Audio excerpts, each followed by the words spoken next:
はい、帰ってまいりました。結構、稲田5匹にカツオが3匹、計8匹いたんですけれども、いろいろとご近所さんとか会社の先輩に配って、なんとかこの4匹まで減りました。で、今回なんですけど、お刺身と漬けは食べるんですけれども、ちょっと干物、一夜干しとみりん干しをちょっと作ってみたいと思います。じゃあ、さばくところは、カットしてサクッ、とりあえずさばくところまでカットします。では、行ってみましょう。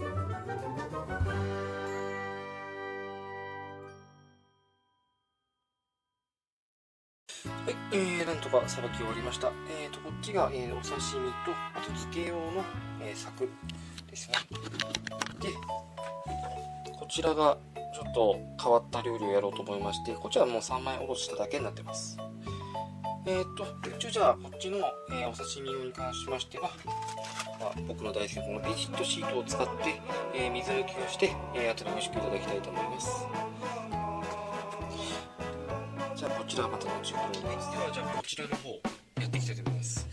で、こちらで何を作るかと言いますと、保存食の干物を作っていきたいと思います。で、一つが、一夜干し。で、あと、みりん干しを作っていきたいと思います。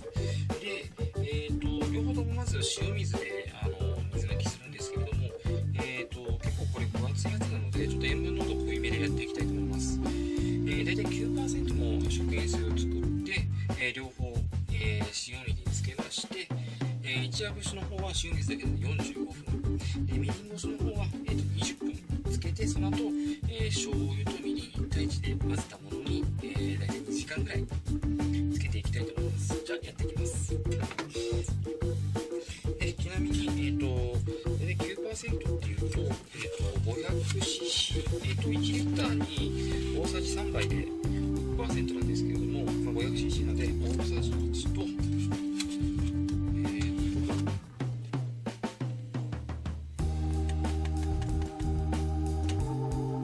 大さじ1と2分の1、これで 9% の食塩水になります。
はい、みりん干しと普つの一夜干し両方できました。ちょっとラップ巻いちゃってるんですけれども、ちょっと開くとまた巻くのめんどくさいので。さて、いっぺんに食うの不可能なので、どうやって食っていこうかな。この同じ魚同士を比べていくか、それともみりん干し同士を比べていくか。どっちがいいかな。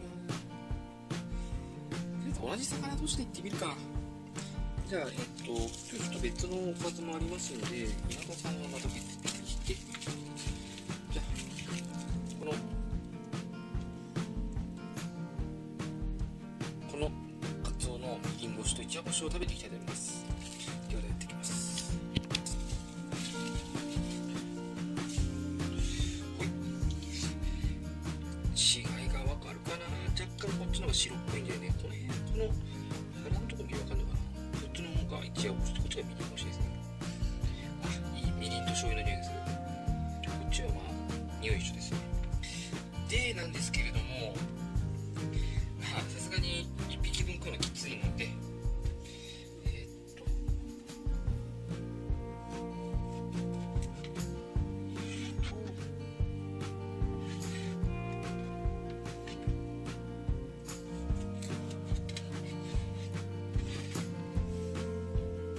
じゃあこちらをちょっと焼いていって、これはまた別の料理というかちょっと考えがあるので、これは冷凍して保存しておきます。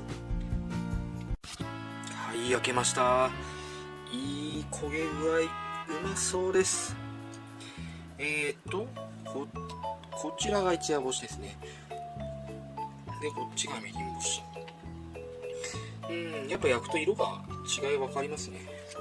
では早速味見していきましょう。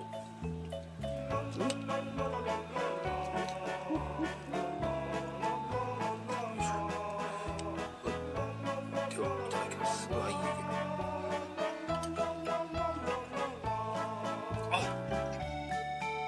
いい感じ。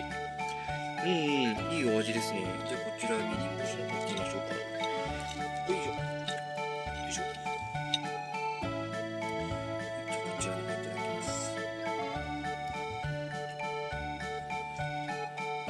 うめえ。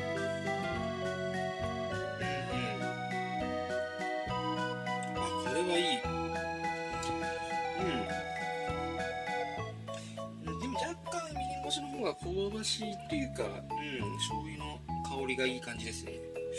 これは稲田さんの方が楽しみですね。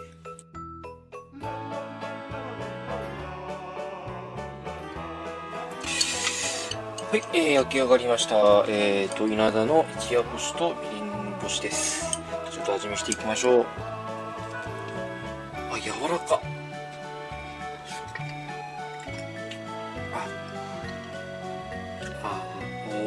いい味。みりん干しも含めています。